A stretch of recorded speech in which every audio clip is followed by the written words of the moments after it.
Hi friends, ഇന്ന് നമ്മൾ നമ്മുടെ മല്ലു സീരീസ് ചാനലിൽ ദ പ്രിൻസ് ഓഫ് ഡെസ്റ്റിനി എന്ന് പറയുന്ന ഒരു പുതിയ ഡ്രാമയാണ് റിവ്യൂ ചെയ്യാനായിട്ട് പോകുന്നത്. ഫോഴ്സ്ഡ് മാരേജ് ബേസ് ചെയ്തിട്ടുള്ള ഈ ഒരു ഡ്രാമ എന്താണെന്ന് നമുക്ക് നോക്കിയാലോ എന്നാൽ. ഓക്കെ, ഡ്രാമയുടെ സ്റ്റാർട്ടിംഗ് സീനിൽ കാണിക്കുന്നത് നമ്മുടെ ഹീറോയിൻ ആയിട്ടുള്ള യൂറയാണ്. യൂറ വന്നൊരു മീൻകാരിയാട്ടോ. പക്ഷേ അവൾക്ക് വന്ന് കുറേ ഫ്രണ്ട്സൊക്കെ ഉണ്ട്. പക്ഷേ പ്രശ്നം അതല്ല, ഈ ഫ്രണ്ട്സ് എല്ലാം വന്നിട്ട് അവളുടെ അടുത്ത് നിന്ന് എന്തെങ്കിലും സഹായത്തിന് വേണ്ടിയാണ് ഫ്രണ്ട്സ് ആയിരിക്കുന്നത്. ഇപ്പോൾ തന്നെ സ്റ്റാർട്ടിങ്ങിൽ കാണിക്കുന്ന പോലെ ഒരു പെൺകുട്ടി വന്നിട്ട് പറയുകയാണ്, നീ നെറ്റൊന്ന് എൻ്റെ വീട്ടിൽ കൊടുക്കാമെന്ന് പറഞ്ഞിട്ട് അവളുടെ കാര്യം നോക്കി പോകാം. അപ്പോൾ യൂറയാണ് ഫ്രണ്ട്സിൻ്റെ എല്ലാ കാര്യങ്ങളും ഏറ്റെടുത്ത് നടത്തുന്നതെല്ലാം യൂറയാണ്. മാത്രമല്ല ആ സമയത്ത് അവളുടെ ബോയ് ഫ്രണ്ട് വരികയാണ്. ബോയ് ഫ്രണ്ട് വന്നിട്ട് ആ നാട്ടിൽ വെച്ചിട്ട് ഏറ്റവും സുന്ദരം എന്ന് പറയുന്നത് ഇവളുടെ ബോയ് ഫ്രണ്ട് ആണെന്നുള്ളത് കാര്യമൊക്കെ അവളിങ്ങനെ മനസ്സിൽ ആലോചിച്ചുകൊണ്ട് നിൽക്കുക കേട്ടോ.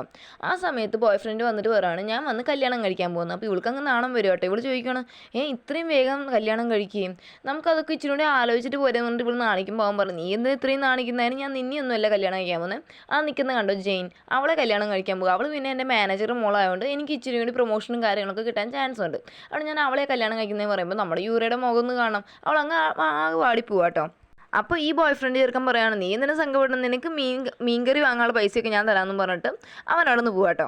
ഇനി നമ്മളെ കാണിക്കുന്നത് നമ്മുടെ ഹീറോ ആയിട്ടുള്ള ഫാങ്ങിനെയാണ്. ഫാങ് വന്നിട്ട് ഒരു CEO പൊസിഷനായി ട്രൈ ചെയ്തുകൊണ്ടിരിക്കുന്ന ഒരു ഭയങ്കര വലിയൊരു ബിസിനസ് ഫാമിലിയുള്ള മോനാണ്. അവനൊരു ബ്രദറുണ്ട്. ആ ബ്രദറും വന്നിട്ട് ഇവൻ്റെ കൂടെ തന്നെ കോമ്പീറ്റ് ചെയ്തിട്ട് ആ ഒരു പൊസിഷൻ കിട്ടണമെന്നും പറഞ്ഞ് ഇരുന്നുകൊണ്ടിരിക്കുവാണ്.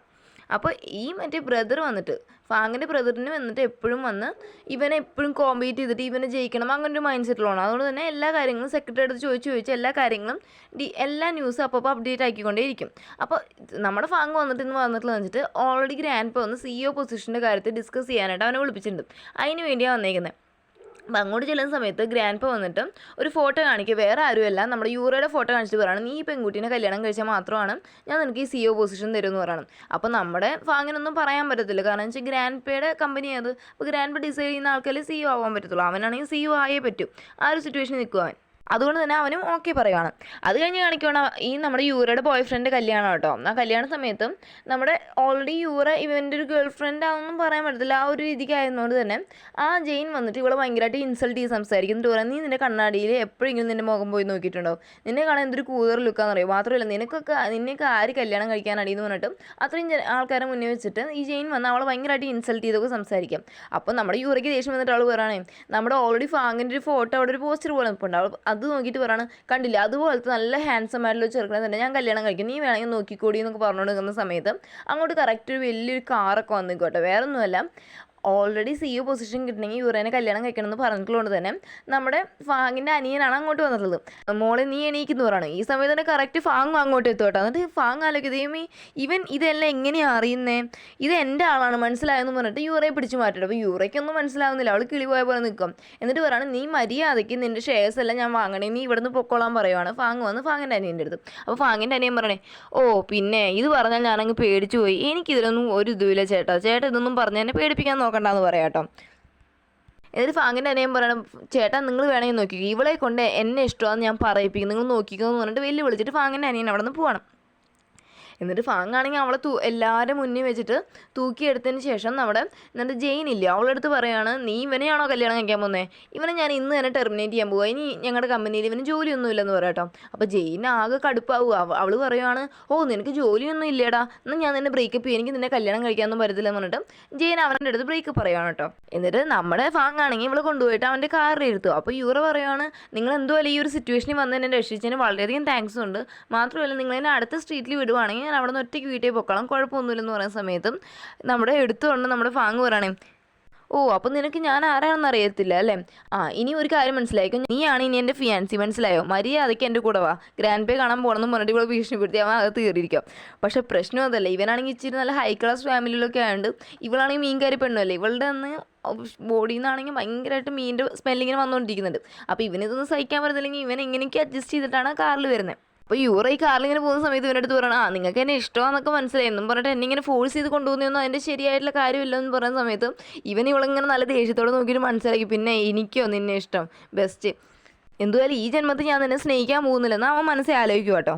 എന്നിട്ട് അവൻ്റെ വീടിനകത്ത് നിർത്തുന്ന സമയത്ത് ഇവള് വീടിനകത്ത് കയറിയിട്ട് ആകെ ഷോക്കാവും, ദൈവമേ ഇത് വന്നിട്ട് എന്തൊരു വലിയ വീടാണ്, ഞാൻ ഇത്രയും വലിയ വീട് എൻ്റെ ജീവിതത്തിലേ കണ്ടിട്ടില്ല എന്നുള്ള രീതിക്ക് ഇവള് കിളി പോയ പോലെയാണ് എല്ലാം നോക്കി കണ്ടുകൊണ്ടിരിക്കുന്നത്. ആ സമയത്ത് അവിടേക്ക് ഒരു റെഡ് കളർ സൂപ്പറായിട്ടൊരു ഗൗൺ പോലെ ഡ്രസ്സൊക്കെ ഇട്ടിട്ട് ഒരു പെണ്ണ് വരും കേട്ടോ. ഈ പെണ്ണ് വേറെ ആരുമല്ല, ഫാങ്ങിൻ്റെ ഗേൾ ഫ്രണ്ട് എന്ന് പറയാൻ പറ്റത്തില്ല, പക്ഷെ നല്ല ക്ലോസ് ഫ്രണ്ട് ആയിട്ടുള്ള പെണ്ണാണ്. മാത്രമല്ല ഈ പെണ്ണ് വന്നൊരു ആക്ട്രസ് ആണ്. അപ്പോൾ ആ ആക്ട്രസ് പെണ്ണ് കയറി വന്നിട്ട് ആലോചിക്കണത് ഇത് എന്തൊരു സ്മെല്ലാന്ന് പറയുന്ന സമയത്ത് യൂറയ്ക്ക് പെങ്കൊച്ചിനെ കാണുമ്പോൾ പേടിയായിട്ട് ഇവള് വന്നിട്ട് ഇവരുടെ മാനേജർ ഇല്ലയോ ആളെ പിന്നെ ചെന്ന് വിളിക്കും കേട്ടോ. എടുത്തു പറഞ്ഞാൽ ആ ഒരു ആക്ട്രസ് പെണ്ണ് പറയുന്നത് നീ മാനേജറുടെ അടുത്ത് മാറാൻ പറഞ്ഞിട്ട് ഈ യൂറയെ കാണുവാണ്.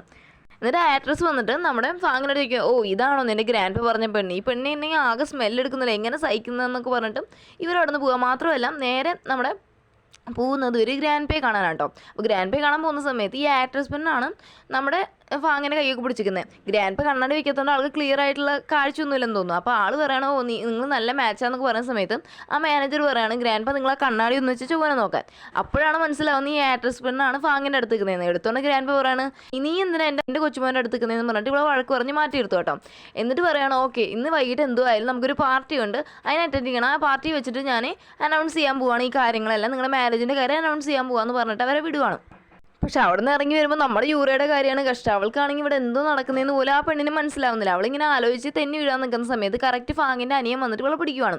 അപ്പോൾ ഇവളാണെങ്കിൽ ഇവനാണ് സമയത്ത് ഇവൾ ആലോചിക്കുകയും എന്ത് രസം ഈ ചെറുക്കനെ കാണാമെന്ന് പറഞ്ഞ് നോക്കിക്കുമ്പോൾ ഇവ ആലോചിക്കുന്നത് എവിടെ നിന്ന് ഇത്രയും വൃത്തിയായിട്ട് സ്മെല്ല് വരുന്നത് നോക്കുക. അപ്പോൾ ഈ സമയത്ത് ഇവളിങ്ങനെ ഇമാജിനേഷൻ ചെയ്യും, ദൈവമേ 2 രാജകുമാരന്മാർക്ക് ഇടയിലുള്ള ഒരു രാജകുമാരി എന്ന് പറഞ്ഞിട്ട് ഇവളെ സ്വയം ഇങ്ങനെ ഇമാജിനേഷൻ ചെയ്തുകൊണ്ടിരിക്കും. ആ സമയത്ത് ഇവളുടെ വെയിറ്റ് താങ്ങാതെ ഇവനങ്ങ് ഇവളെ തറയിട്ട് 2 പേരും കൂടി തറയിൽ വീഴും കേട്ടോ. എന്നിട്ട് ഫാങ്ങിൻ്റെ അനിയൻ പറയണം നീ ഒരു കാര്യം ചെയ്യേ, നീ വന്ന് ബ്യൂട്ടി പാർലർ റെഡി ആവണ്ടേ, രാത്രി പാർട്ടിക്കൊക്കെ പോകണമെന്ന് പറഞ്ഞിട്ട് ഇവള് ബ്യൂട്ടി പാർലറിൽ കൊണ്ടുവിടുക കേട്ടോ. എന്നിട്ടാണെങ്കിൽ ഇവൾക്ക് ഇവനെ ഇഷ്ടമാണല്ലോ, അതിന് വേണ്ടിയിട്ട് അവൾക്ക് വേണ്ടി ഡ്രസ്സൊക്കെ നോക്കി ഓരോന്നെടുത്ത് കൊടുക്കുക. ഇത് ഇഷ്ടമായോ അത് ഇഷ്ടമായോ എന്ന് പറഞ്ഞിട്ട് പല ഡ്രസ്സൊക്കെ ഞാൻ എടുത്ത് കൊടുക്കാം. ഇതേ സെയിം ബ്യൂട്ടി പാർലറിലേക്ക് ഇതറിഞ്ഞിട്ട് ഫാങ് വന്നിട്ട് ഫാങ് ഓൾറെഡി ഇവൾക്ക് ഇടാനുള്ള ഡ്രസ്സെല്ലാം വന്ന് കൊണ്ടുകൊടുക്കാനാണ് ആ ഡ്രസ്സ് കൂടെ വന്നേക്കുന്നത്. മാത്രമല്ല ഇവൻ ചെയ്തുള്ള പണി എന്താണെന്ന് വെച്ച് കഴിഞ്ഞാൽ ഈ പാർട്ടിക്ക് വരുമ്പോൾ ഇച്ചിരി ഭയങ്കര ഒരു ലോ രീതിക്കുള്ള ഡ്രസ്സൊക്കെ ഇട്ടിട്ട് വന്നു കഴിഞ്ഞാൽ ഗ്രാൻഡ് പേക്ക് ചിലപ്പോൾ ഇഷ്ടമാകത്തില്ലല്ലോ.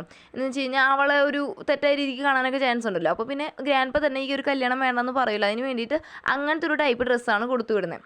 ഈ സമയത്ത് ഫാങ്ങിൻ്റെ അനിയനൊരു കോൾ വരുവാണ്, നമുക്ക് വന്ന് CEO പോസ്റ്റിന് വേണ്ടി ആ പെണ്ണിനെ കല്യാണം കഴിക്കേണ്ട കാര്യമൊന്നുമില്ലെന്ന് പറഞ്ഞിട്ട് ആരൊരാൾ ഇവനെ ഇൻഫോം ചെയ്യണം. അപ്പോൾ എടുത്തോണ്ട് ഇവൻ എന്താ വെച്ച് കഴിഞ്ഞാൽ ഇനിയിപ്പോൾ ഇവിടെ കാര്യമില്ലെന്ന് പറഞ്ഞിട്ട് അവളെ അവിടെ വിട്ടിട്ട് അവൻ്റെ കാര്യം നോക്കി പോകണം.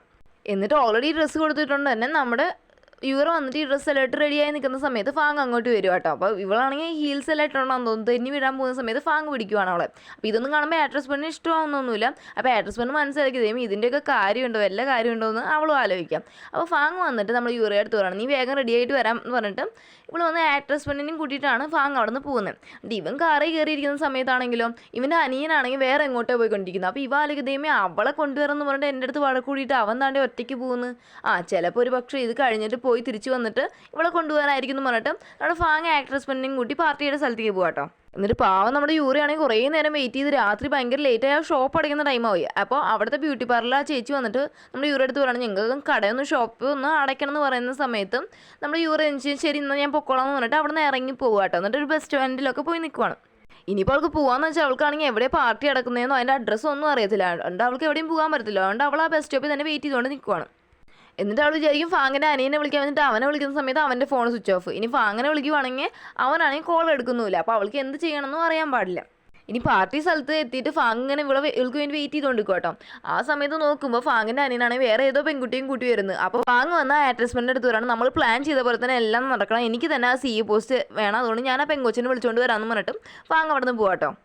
എന്നിട്ട് നമ്മുടെ യൂറോ വിചാരിക്കുകയാണ് ഞാൻ എൻ്റെ പാടും നോക്കി അവിടെ ജീവിച്ചുകൊണ്ടിരുന്നത്, എന്നെ കൊണ്ടുവന്നിട്ട് ഇവിടെ കിടന്നിട്ട് ഇവരെല്ലാം കൂടി ഇങ്ങനെ ഒരു പ്രശ്നം ഉണ്ടാക്കുകയാണല്ലോ എന്ന് പറഞ്ഞിട്ട് അവൾ വിചാരിക്കുകയാണ് നടന്ന് പോയാലും വേണ്ടില്ല, ഞാൻ എൻ്റെ സ്ഥലത്തേക്ക് തന്നെ തിരിച്ചു പോകാമെന്ന് പറഞ്ഞിട്ട് അവൾ ഇറങ്ങുന്ന സമയത്ത് അവളൊരു വണ്ടി അടിക്കാൻ വരും കേട്ടോ. അപ്പോൾ പേടിച്ച് അവൾ അവിടെ തന്നെ ഇരിക്കും. ആ സമയത്ത് കറക്റ്റ് ഫാങ് അങ്ങോട്ട് എത്തുന്നുണ്ട്. അങ്ങനെ പാർട്ടി സ്റ്റാർട്ട് ആകും കേട്ടോ. ആ സമയത്ത് ഗ്രാൻഡ് വന്നിട്ട് ബാക്കി ആർക്കും ഇതിനെപ്പറ്റി അറിയത്തില്ല. അതുകൊണ്ട് ഈ ഒരു കാര്യത്തിൻ്റെ ഇൻഫർമേഷൻ അല്ലെങ്കിൽ ഈ ഒരു ഫിയാൻസ് എൻഗേജ്മെൻറ്റ് അല്ലെങ്കിൽ ആ ഒരു മാരേജിൻ്റെ ഇൻഫർമേഷൻ വന്ന് ഗ്രാൻഡ് എല്ലാവരുടെ അടുത്തും പറയണം. വേറെ ഒന്നുമല്ല, നമ്മുടെ യൂറയുടെ ഗ്രാൻഡ് പിയും അതുപോലെ തന്നെ ഈ ഗ്രാൻഡ് പിയും കൂടിയിട്ട് ഒരു തരത്തിലുള്ള ഒരു പ്രോമിസ് കൊടുത്തിട്ടുണ്ട്. അവരെ കൊച്ചുമോളെ എൻ്റെ കൊച്ചുമോനെ കൊണ്ട് നിങ്ങളുടെ കൊച്ചുമോളെ കല്യാണം കഴിപ്പിക്കാന്ന് പറഞ്ഞിട്ട് ഇവരൊരു വാക്ക് കൊടുത്തതിൻ്റെ ബേസിസിലാണത്രേ യൂറയെ കൊണ്ട് എൻ്റെ കൊച്ചുമോനായിട്ടുള്ള ഫാങ്ങിൻ്റെ അനിയനെ കൊണ്ടാണ് കല്യാണം കഴിപ്പിക്കാൻ പോകുന്നതെന്നാണ് അവിടെ വെച്ചിട്ട് എല്ലാവരും മുന്നിലും പറയുന്നത്. അപ്പോൾ ആട്രസ്പെണ്ണ് വിചാരിക്കണം ദൈവമേ ഭാഗ്യം, എൻ്റെ വഴി ക്ലിയറായി, ഞാൻ ഇനി ഈ കാര്യത്തിൽ ടെൻഷൻ അടിക്കേണ്ട കാര്യമില്ല എന്ന് അവളും വിചാരിക്കണം. അപ്പോൾ ഈ സമയത്ത് നമ്മുടെ ഫാങ് പെട്ടെന്ന് വരില്ല. അപ്പോൾ ഇവളാണെങ്കിൽ വണ്ടി അടിക്കാൻ വന്നില്ല. അപ്പോൾ ഇവൾ ടെൻഷനായിട്ട് ഫാങ്ങിനെ ഹഗ് ചെയ്യുക കേട്ടോ. ആ സീനോട് കൂടിയാണ് നമ്മുടെ ഇന്നത്തെ എപ്പിസോഡ് ഇവിടെ അവസാനിക്കുന്നത്. ഓക്കെ ഫ്രണ്ട്സ്, നിങ്ങൾക്ക് ഈ വീഡിയോ ഇഷ്ടപ്പെട്ടാൽ ലൈക്ക് ചെയ്യാനും ഷെയർ ചെയ്യാനും സബ്സ്ക്രൈബ് ചെയ്യാനും മറക്കല്ലേ. മാത്രമല്ല നെക്സ്റ്റ് ഒരു വീഡിയോ ആയിട്ട് വരുന്നവരേക്കും ബൈ ബൈ.